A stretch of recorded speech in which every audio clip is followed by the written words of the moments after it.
Okay, so today we are going to discuss fractional distillation, and in the last class we have discussed the simple distillation. Okay, अच्छा fractional distillation में और simple distillation में difference आप यूं कर सकते हो बेटा कि simple distillation में आपके पास यानी कि fractionating column नहीं लगा हुआ था, only you had a condenser, that's it, you had a condenser. सही है। लेकिन आज आपके पास कंडेंसर भी है और आपके पास, आप यूं कह सकते हो कि फ्रैक्शनेटिंग कॉलम भी है जो आपके फ्रैक्शंस को सेपरेट करेगा बेसिकली। तो अगर मैं आपको कहूँ कि फ्रैक्शनल डिस्टिलेशन में आप डिफरेंट डिफरेंट फ्रैक्शंस को डिस्कस कर यानी कि सेपरेट कर सकते हो, तो इसमें मिक्सिबल लिक्विड्स आपके पास होते हैं काफी सारे। बेसिकली आप यहाँ पर सेपरेशन ऑफ लिक्विड कर सकते हो, उन लिक्विड्स को that are soluble in each other, miscible liquids like alcohol and water, like alcohol and water. So और ये सेपरेट होते हैं on the basis of their boiling points. जबकि सिंपल डिस्टिलेशन में हमने क्या किया था बेटा, सिंपल डिस्टिलेशन में हमने सॉल्वेंट को सेपरेट किया था, यानी सॉल्टी सॉल्यूशन था आपके पास, तो आपने वहां से क्या किया, आपने सॉल्वेट कर लिया। दो सॉल्यूशन सेपरेट करने, दो लिक्विड सेपरेट करने, अल्कोहल एंड वाटर। तो हमने क्या किया, फ्रैक्शनेटिंग कॉलम लगा दिया। आज आज हमने क्या किया, फ्रैक्शनेटिंग कॉलम लगा दिया। तो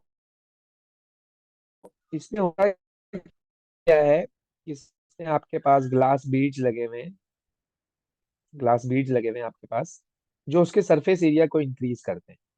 और जिनके बॉइलिंग पॉइंट्स हायर होते हैं, ओके, जिनके बॉइलिंग पॉइंट्स हायर होते हैं वो क्या करेंगे, वेपर जब वो बनेगा, जब वो कोलाइड करेगा बीड्स के साथ, तो ऑब्वियसली उनकी जो एनर्जी है वो लूज हो जाएगी और वो कंडेंस हो जाएगा। सिंपल है, बिल्कुल सिंपल फिनोमिना है, बिल्कुल सिंपल फिनोमिना है।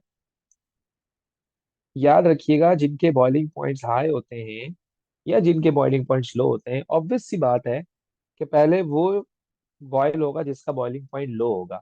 जैसे ही वो बॉयल होगा, बॉयल होते होते होते होते इस फ्रैक्शनेटिंग कॉलम में आएगा, तो वो उसको फौरन से क्या करेगा, कंडेंसर में ले जाएगा और कंडेंस करके आप यहाँ से उसे ऑब्टेन कर लोगे। सिंपल सी बात है।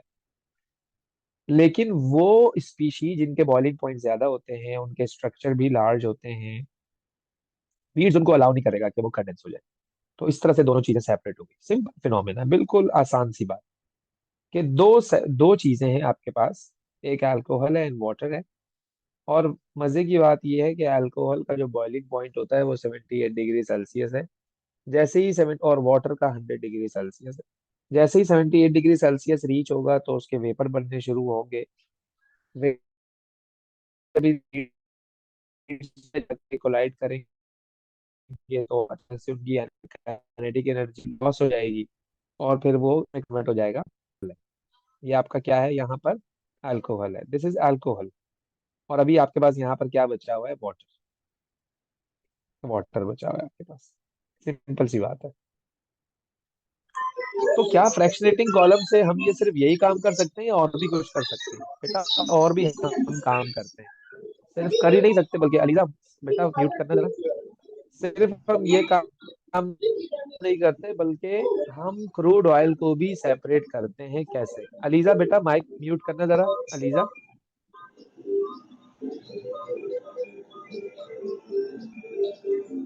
अलीजा को मैं म्यूट कर देता हूँ, जस्ट 1 मिनट। अलीजा कहाँ चली गई थी बेटा। ओके, सो बेटा, सिर्फ हम फ्रैक्शनेटिंग कॉलम से ये काम नहीं करते बल्कि हम क्रूड ऑयल को भी सेपरेट करते हैं। तो ये इसका एक बहुत अच्छा एप्लीकेशन है फ्रैक्शनेटिंग कॉलम का, यानी कि फ्रैक्शनल डिस्टिलेशन का एक बहुत अच्छा एप्लीकेशन क्या है कि आप उससे क्रूड ऑयल की भी सेपरेशन कर सकते हो। आप उसकी क्रूड ऑयल से भी, क्रूड ऑयल की भी आप सेपरेशन कर सकते हो। सो सबसे पहले, what is crude oil. Crude oil is a complex mixture of different hydrocarbons. अब इसमें हाइड्रोकार्बन्स में सिर्फ ऐसे मॉलिक्यूल होंगे जिनमें कार्बन और हाइड्रोजन होगा। पहले तो आप इस चीज को नोट डाउन करो अपने पास ना, कि हाइड्रोकार्बन्स में सिर्फ वो कंपाउंड होंगे, ओनली कार्बन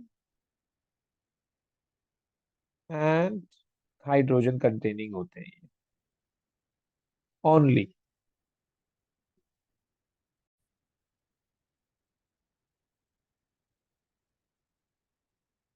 ओके। तो अब इसमें थॉट प्रोसेस क्या है, इसका बेस क्या है, इसका बेस क्या है, कि लो कंडेंस नहीं होगी, बल्कि हायर बॉइलिंग पॉइंट वाली स्पीशीज सबसे पहले कंडेंस होगी। ये इसका थॉट प्रोसेस है कि जिनके बॉइलिंग पॉइंट्स लो होंगे वो स्पीशी बाद में कंडेंस होंगी, यानी बाद में सेपरेट होंगी।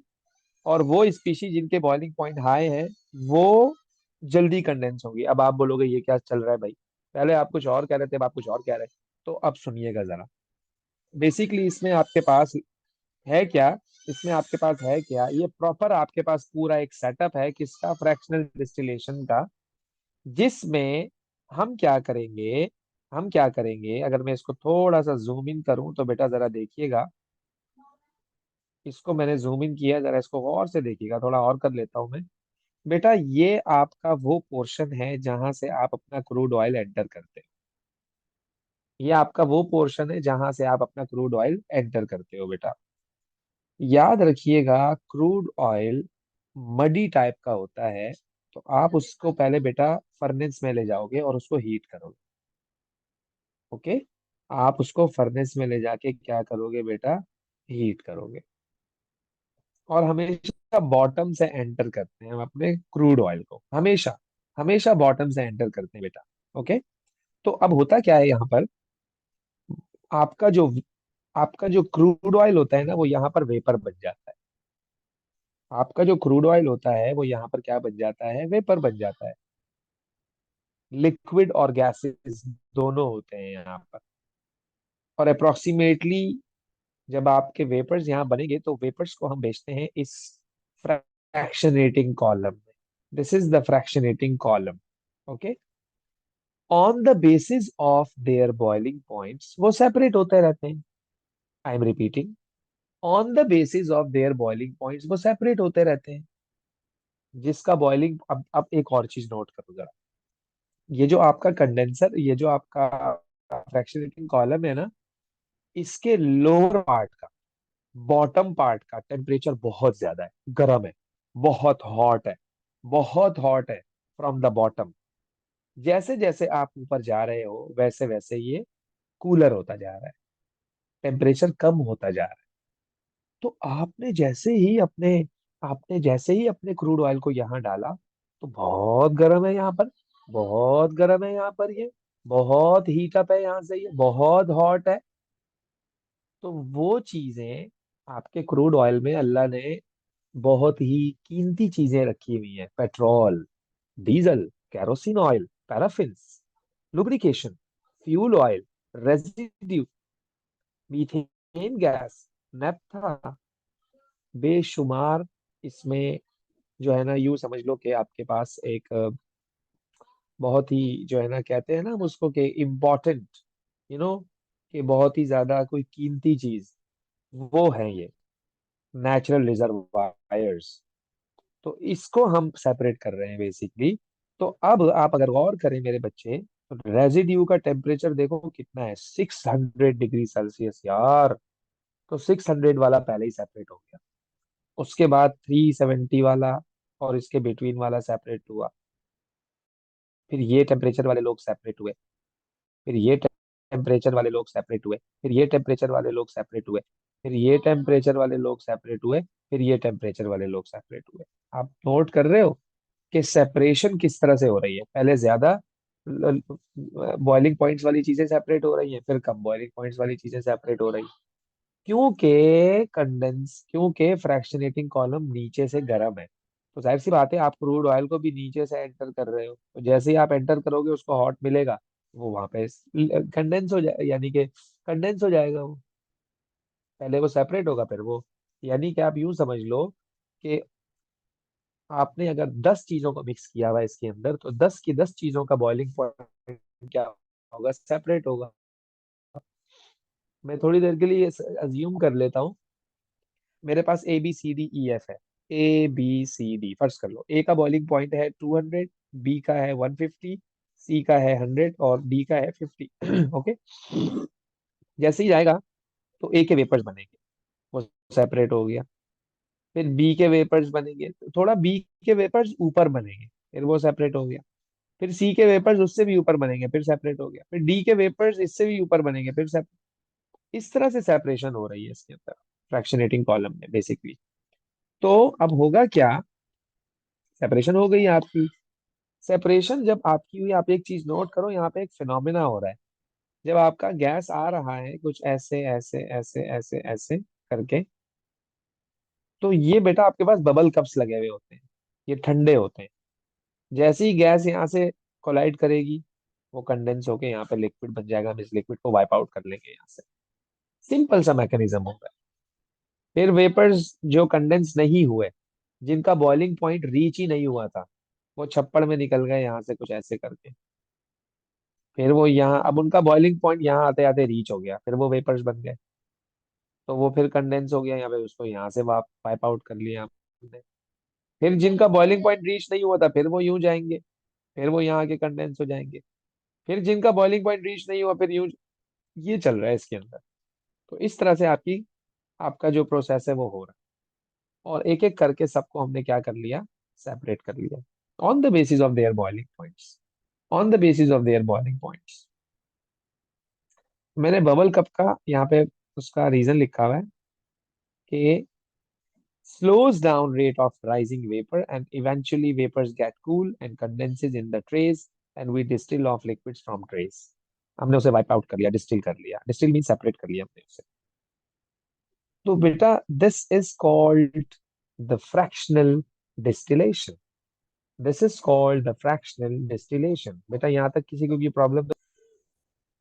अच्छा, एक चीज और है इसमें मेरे बच्चे, अगर आप और से देखें तो कुछ डिटेल हमने यहाँ पर शेयर की है इस फ्रैक्शनेटिंग कॉलम के बारे में। क्या है? Very hot at the bottom and cool at the top. Higher boiling points वाली चीजें will condense first and tapped off. Lower boiling point वाली चीजें will rise and condense and top tap off, और उसको टॉप ऑफ कॉलम पे जाएगा और वहां से टैप्ड ऑफ कर लेंगे, वाइप आउट कर लेंगे। ओके। तो ये एक इसके बारे में थोड़ी सी डिटेल। यहाँ पर अगर मैं आऊं बेटा, थोड़ी सी क्लियर पिक्चर है कि हमने क्रूड ऑयल को पहले हीट किया, फिर उसको हमने यहाँ पे ट्रांसफर किया, यहाँ आया on the basis of their boiling points. कुछ यहाँ से सेपरेशन, कुछ यहाँ, कुछ यहाँ, कुछ यहाँ, कुछ यहाँ, कुछ यहाँ, कुछ यहाँ। तो आप नोट कीजिए कि रिफाइनरी गैस सबसे ऊपर है, जिसका यूज है, यूज एज अ फ्यूल। फिर पेट्रोल है। टेम्परेचर मैंने सबके बॉइलिंग पॉइंट साथ साथ लिखे हैं। उसका यूज है इन कार्स। नेफ्था का यूज है in make chemicals. Kerosene is used in jet fuel. Diesel for diesel engines, lubricating oil, then fuel oil, then residue। और इन सब के बॉइलिंग पॉइंट्स भी हमने यहाँ पर लिखे हुए हैं। और ये सारे यूजेस ऑफ फ्रैक्शंस हैं। बेटा यूजेस ऑफ फ्रैक्शन एग्जामिनर पूछता है यार, ये मैं आपको बता दूं बेटा। यूजेस ऑफ एक मतलब के ये जो फ्रैक्शंस हैं बेटा, ये पेपर में आते हैं। मतलब एग्जाम ओरिएंटेड ये आपके पास टेक्निक है। एग्जाम ओरिएंटेड टेक्निक है ये आपके पास, ये मैं आपको बता दूं। तो कोई भी पूछ लेगा भाई, मिसाल के तौर पे उसने पूरी डायग्राम आपको बना के दे दी, मतलब आप उसका पूरा प्रोसेस समझोगे वो कर क्या रहा है। उसने आपको होल डायग्राम बना कर दे दी और आपसे पूछ रहा है, चल मेरे भाई अब बता दो यहाँ पर क्या चल रहा है, क्या सेपरेट हुआ यहाँ पर, यहाँ पर क्या सेपरेट हुआ, यहाँ पर क्या सेपरेट हुआ। तो जब आपको ये याद होगा तो आप बताओगे ना बेटा। जब आपको ये याद ही नहीं है तो आप क्या बताओगे कि कहाँ पर क्या सेपरेशन हो रही है। तो इसलिए फ्रैक्शनल डिस्टिलेशन आपको लाजमी याद रखना है बेटा। बेटा बेटा ये देखिएगा जरा, फ्रैक्शनल डिस्टिलेशन से रिलेटेड एक MCQ है, so it will help you to understand in a better way। So a mixture of three liquids is Sir, separated by Sir, fractional your distil, कोई कुछ screen कह रहा है? is not visible. We can't see your screen, sir. Okay okay okay, wait मैं दोबारा share. Yes, sir. Okay, so a mixture of three liquids is separated by fractional distillation. Which statements are correct? Which statements are correct? So, पढ़िएगा जरा। बेटा लिखा हुआ है the mixture boils at constant temperature.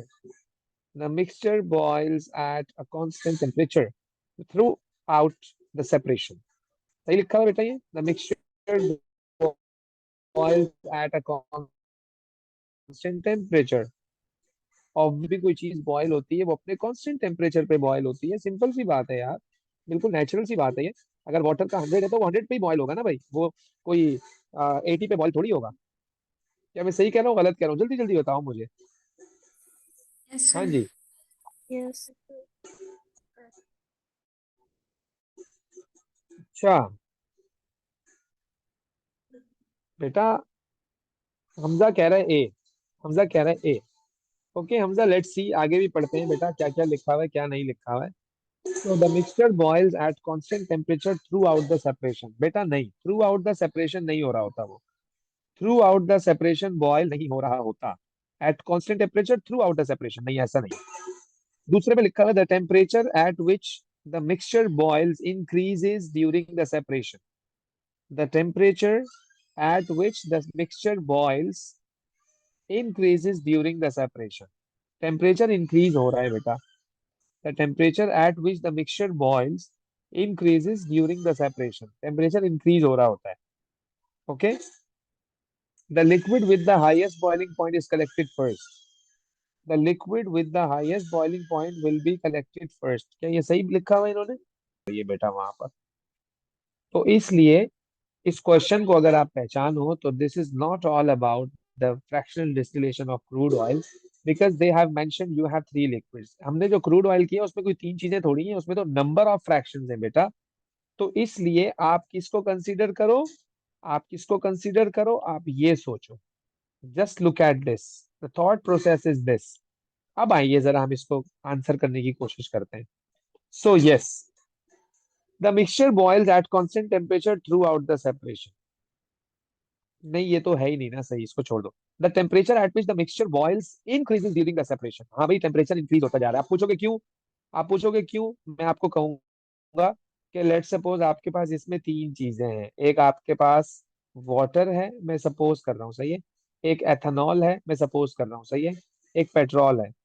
Water का boiling point is 100, ethanol का boiling point is 78 and petrol का boiling point is 70 degree Celsius. तो पहले 70 वाला बॉयल होगा ना, पहले 70 वाला बॉयल होगा, फिर 78 वाला होगा, फिर 100 वाला होगा।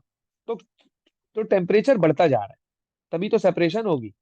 तो क्या कह रहा है वो इसमें, क्या कह रहा है वो इसमें, वो इसमें ये कह रहा है कि the temperature at which the mixture boils increases, बात बिल्कुल सही है। Third, the liquid with the highest boiling point is collected first, no, बल्कि the liquid with the lowest boiling point is collected first. So the answer is D. This is the reason, the answer is D, this is the reason. तो इसलिए ये बात कहकर इन्होंने आपकी life को set कर दिया, अदरवाइज आप परेशान ही रहते कि यार इसमें चल क्या रहा है। अभी तो सर ने हमें क्रूड ऑयल की फ्रैक्शनल डिस्टिलेशन पढ़ाई है, और अभी सर कह रहे हैं कि थ्री तो हो ही नहीं सकता। अभी तो सर ने खुद ही बताया था कि जिनके बॉइलिंग पॉइंट हाई होते हैं वो कलेक्टेड फर्स्ट होते हैं, मैं भी ये भी कह रहा हूँ। लेकिन वो क्रूड ऑयल था। ये तीन चीजें हैं बेटा, ये फर्क है, ये फर्क आपको पता होना चाहिए। Now see this, this is also a very good question, very good question. See this, कहाँ गया? अच्छा जी, ओके, तो इसको भी देख लो जरा, मैं दोबारा बता रहा हूँ कि इसमें the temperature increases up the column, नहीं, decreases up the column. X condenses at a lower temperature, yes, जो ऊपर होते हैं उनके टेम्परेचर कम होते हैं और जो नीचे होते हैं उनके टेम्परेचर ज्यादा होते हैं। तो ये बात बिल्कुल सही लिखी हुई है। X has a higher boiling point than Y, no, X has a lower boiling point, तभी वो ऊपर है। और डी कहता है कि एक्स हैज लॉन्गर चेन, इसकी शॉर्टर चेन होगी तभी वो लोअर बॉइलिंग पॉइंट पे बॉयल हो रहा है, इसकी लॉन्गर चेन होगी। जो नीचे होते हैं ना, जिनके बॉइलिंग पॉइंट ज्यादा होते हैं, उनकी लॉन्गर चेन्स होती हैं, और जो ऊपर होते हैं जिनके बॉइलिंग पॉइंट्स कम होते हैं उनकी शॉर्टर चेन्स होती हैं। That's it. आसान सा एमसीक्यू है। तो फ्रैक्शनल डिस्टिलेशन से रिलेटेड इस तरह के क्वेश्चन बेटा आपको देखने को मिलेंगे। और अब हमारा टॉपिक रह गया है क्रोमेटोग्राफी। अब हमारा टॉपिक रह गया है क्रोमेटोग्राफी।